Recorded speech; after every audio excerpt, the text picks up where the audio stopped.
The woman in this CCTV footage is Deka Gorone. Here, she's seen returning to the Airbnb apartment she shared with her boyfriend. 2 days later, her boyfriend is captured on the same footage, leaving the apartment with 2 big nylon bags. The contents of those bags will later be revealed as something that would shatter the heart of Deka's family members into 1,000 pieces and also plunge the entire country of Kenya into a state of shock and panic. Now, I want you to pay close attention to Deka's outfit in this footage, especially the color of the clothes she's wearing, because they will play a very crucial role later as this story unfolds. Deka Abdinoor Gorone was a 26-year-old second-year student at Great Lakes University of Kisumu, Kenya. She was said to have left her hometown for Nairobi, the country's capital, where she worked part-time in a restaurant to support herself while also going to school. Now, it was reported that Deka was in a relationship with this man named Hashim Dagane Muhumed. The relationship got so serious that Hashim decided to go meet Deka's parents to seek their consent so that he could marry their daughter. However, Deka's parents rejected his proposal the first time because they felt something wasn't right about Hashim. It is not known if the rejection was due to the fact that Hashim was from Ethiopia, an entirely different African country, while their daughter was Kenyan. So they may have probably felt the difference in culture would be a problem, or it was just that they didn't want Hashim to marry their daughter for any reason. However, regardless of their rejection, Hashim wasn't going to give up easily, as he was reported to have approached the family multiple times after the first rejection. But Deka's family stood firm on their decision to not give out their daughter to him for marriage. These multiple rejections may have awakened something dark and evil within Hashim, as the family would later live to regret going against his wish in the coming days. Now, Deka was deeply in love with Hashim. According to her friends, she was very heartbroken after her parents refused to approve the marriage proposal. However, despite the disapproval, this didn't stop Deka from staying committed to Hashim. She would hide to meet him in private and would at times sneak out of their house to go spend time with him, even as her friends and family showed concern. Deka was said to have been reportedly warned by her family members to stay away from Hashim because he was not a suitable partner for her. However, all their pleas fell on deaf ears, as Deka was too deeply attached to him to let go. They kept this relationship going until the 21st of October 2024, when things began to take a very terrifying turn. On that fateful Monday, Deka had left home as usual, but that would be the very last time her family would ever see her alive. When Deka didn't return home as expected and her phone was not going through, the family got worried. They checked her workplace and were shocked to find out that Deka was absent from work that particular day. Their worries got intense when they learned on the news that the bodies of 3 women had been found separately in the Eastleigh area of Nairobi. After hearing this news, the family assumed the worst and then thought that Deka was among the victims. To confirm their suspicion, the family visited different mortuaries to try and identify the recovered bodies. Fortunately for them, Deka was not among the 3 women recovered that day. The family may have heaved a huge sigh of relief, but unknown to them, the discovery awaiting them in just a few days to come was far more disturbing than what they had witnessed in the mortuaries they visited. After all efforts to locate Deka proved abortive, the family had reasons to believe that Deka was spending time together with Hashim, as they usually do. However, since they had no way of contacting Hashim and Deka's phone was still switched off, they had no other option than to get the police involved. On the 24th of October 2024, just 3 days after Deka had gone missing, her family filed a missing persons report at a nearby police station. The police sprang into action to uncover the circumstances surrounding her sudden disappearance. This action by the police triggered Hashim, who was also a trained police officer in Ethiopia, to make some moves that would get the police off his back. Days later, the family received a voice note from Deka telling her mother that she had left the country and that she was traveling by bus to a place she had no idea about. She assured her mother that she was safe and also apologized to her for not being able to provide the necessary financial support needed to take care of her sickness. Hashim also contacted his relative, claiming that he had been arrested by the police and that he needed money. When he was questioned about Deka's whereabouts, Hashim claimed she had left the country. After that day, Deka's phone activities became inconsistent. She remained offline most of the time and would only come online occasionally to send voice messages to her family. The family may have felt relieved that at least their daughter was still safe and alive, but what they didn't know was that everything happening during that period was carefully crafted and implemented by Hashim. It was believed that he was the one who instructed Deka to lie to her family about leaving the country, while he reinforced the same lie by telling his relatives the same thing. Hashim did all this to confuse them and also slow down their search for Deka, while he bided his time to prepare one of the most unpleasant surprises the family had ever witnessed. On the 31st of October 2024, just 10 days after Deka had gone missing, human bones and badly mutilated remains were found at the entrance of the Langata cemetery. The bones appeared as though they were freshly boiled and the flesh carefully removed. The police were immediately called to the scene for investigation. When the police arrived, they examined the bones and had reasons to believe that they were boiled with an unknown chemical. They also examined the crime scene and recovered a payment receipt issued at a supermarket. The police also found numerous items that were believed to have been purchased by the victim in the supermarket, whose receipt was found at the crime scene. This payment receipt later proved crucial as it contained details that helped the police in identifying the victim. The receipt included the supermarket's name, the time of purchase, the phone number of the buyer, and the payment method used, among other details. It indicated that payment for the items was made through a mobile money app called M-Pesa. The police visited the supermarket, identified as Quickmart Supermarket, and were able to retrieve CCTV footage of the customer who made the transaction. The video showed the victim shopping for items on the 29th of October 2024, just 2 days before her remains were dumped at the cemetery. They then traced the phone number used to make payment at the supermarket and found that it was registered under the name Deka Abdinoor Gorone. It was then recalled that earlier on, a missing persons report had been filed at California Police Station for a woman bearing the same name. The police contacted Deka's family and then showed them the CCTV footage from the supermarket.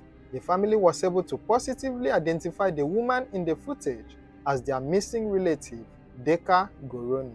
Analysis of Deka's phone records showed that she had been in frequent communication with another number registered under the name Hashim Dagane Muhumed. Now, this is when things began to get really interesting. It turned out that Hashim was the prime suspect in the murder of the 3 women in Eastleigh that was announced on the same day Deka went missing. He was alleged to have murdered a 38-year-old mother, her 22-year-old daughter, and her 12-year-old niece, and then dumped their remains at different locations across Nairobi. Hashim had been hiding from the police ever since then. The police established that after Deka was done with her shopping, she proceeded to an apartment in Lavington, where she was yet again captured by surveillance cameras while entering the building. They also established that Deka was in the company of Hashim Dagane, who was also living in the said apartment. However, 2 days after Deka was seen entering the building, Hashim was caught on camera leaving the apartment with 2 bags. suspected to have contained Deka's remains that would later in the day be discovered at the entrance of the Langata cemetery. The police visited the Lavington apartment where Hashim and Deka had stayed together. To their greatest surprise, they found out that the owner of the apartment had repainted the room after she discovered what Hashim had done to it. She also moved out all the properties in the apartment. Upon further investigation, the police discovered that the said apartment was rented by a businesswoman based in Kilimani, whose name was Alice Mbiya. Now, Alice was said to have subleased this same apartment as an Airbnb. What this means is that Alice went on to also rent out this same apartment she initially rented as a short-stay apartment or Airbnb, and then split the rent with Hashim. However, the investigation into the crime was complicated by the timing of events surrounding the rental agreement. The original owner of the apartment had issued a notice of rent increment to Alice. This increment was to take effect from the 1st of November 2024. Alice was not willing to pay the new rental amount, so she decided to pack her things and vacate the apartment on November 1st, just one day after Hashim Dagane was captured on CCTV leaving the same apartment with the 2 nylon bags suspected to have contained Deka's remains. During their investigation, detectives questioned Alice Mbiya, who revealed that her properties had been moved from Lavington apartment to 2 locations, her Kilimani residence and her second business place in Gatundu. The police visited her Kilimani residence to check the items moved there. When these items were examined, investigators found a handbag among them. However, Alice told them that the handbag did not belong to her. The bag was then suspected to have belonged to Deka, further linking the apartment to the victim.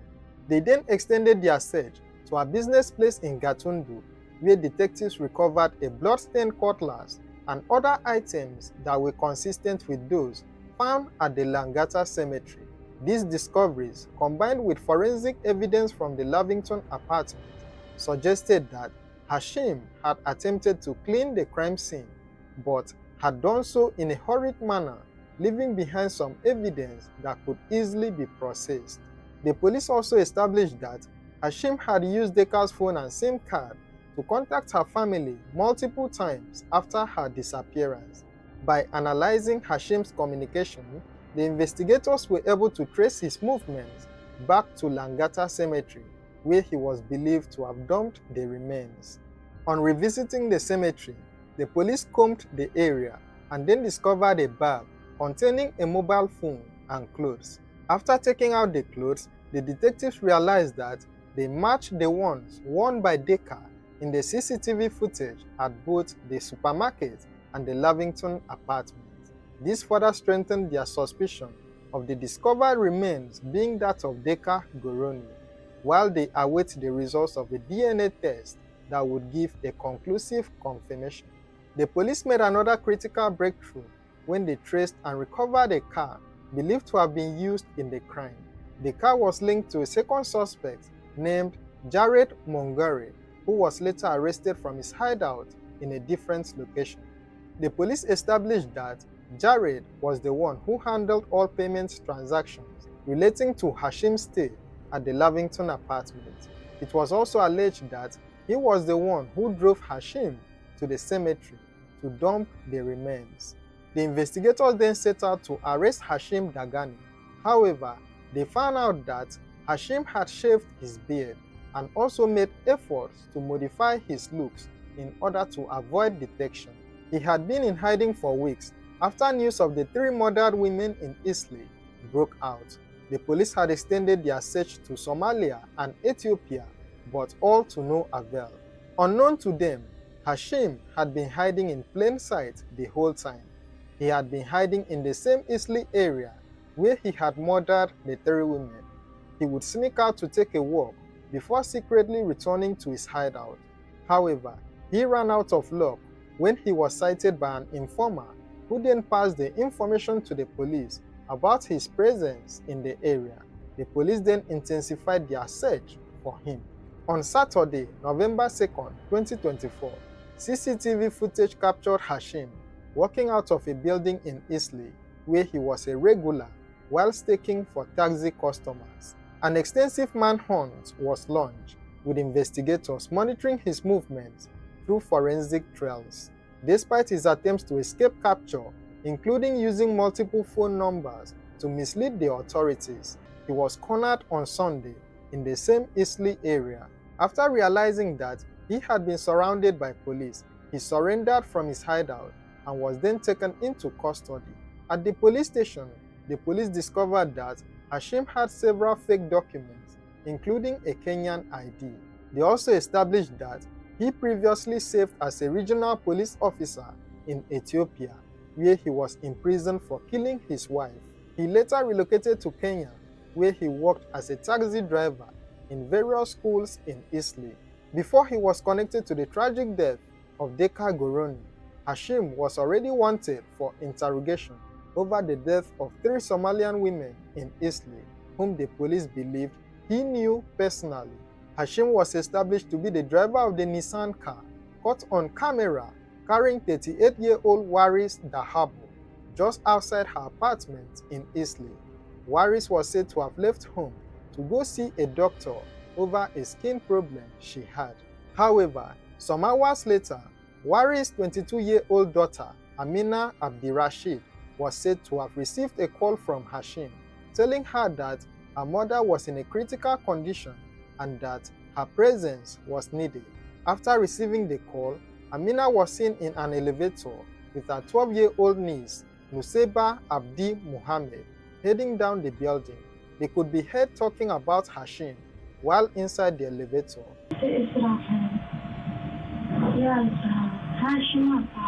which showed that they knew him personally. Outside the apartment, the 2 women were caught on camera speaking with Hashim over a minute. They seemed reluctant to enter the car at first, but they eventually did, and that was the last time they were ever seen alive. Their dismembered remains were later found dumped at different locations across Nairobi on the 21st of October 2024. The same day, Deka Gorone left home and never returned again. The vehicle used by Hashim to carry the 3 women was later found abandoned at a market and then towed by the investigators to their headquarters. The police also analyzed CCTV footage and payment details from a petrol station where Hashim was captured to have stopped to fuel his car after dumping the remains. The detectives also interrogated a woman who claimed she was abducted and detained in a room together with the 3 women. She said she heard the kidnappers argue that the slain women had identified them, which was dangerous and would expose them. She also told the police that the kidnappers demanded a ransom amount equivalent to about $7,000 for their release. The woman said her family managed to raise the requested amount, which was then deposited into an Ethiopian bank account. Hashim Dagane and his accomplice, Jared Mongare, were arraigned in court and have been approved by the judge to be detained for 21 days to allow the police to continue their investigation. At the time of making this video, this case was still new and was also under active investigation, so make sure to like, share and subscribe to this channel so that you won't miss out on any updates in this case. It's just so sad that Deka ignored all the warnings given by her parents. We still don't know what the parents saw in Hashim to make them reject his marriage proposal. However, after this case played out the way it did, it's very clear that they were right to have their concerns about him.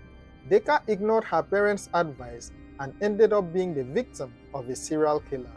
I feel you should know that there was another report from Deka's family member claiming that Deka never knew Hashim personally. He claimed Deka was not romantically involved with Hashim and that he used juju or black magic to lure her to the apartment where she met her tragic end. This particular narrative didn't make any sense to me, which was why I followed the popular narrative reported by top media platforms in the country. I just felt you should know this too. What a painful way to go. May their souls rest in peace. Thank you for watching, and as always, learn from this story and take measures to stay safe.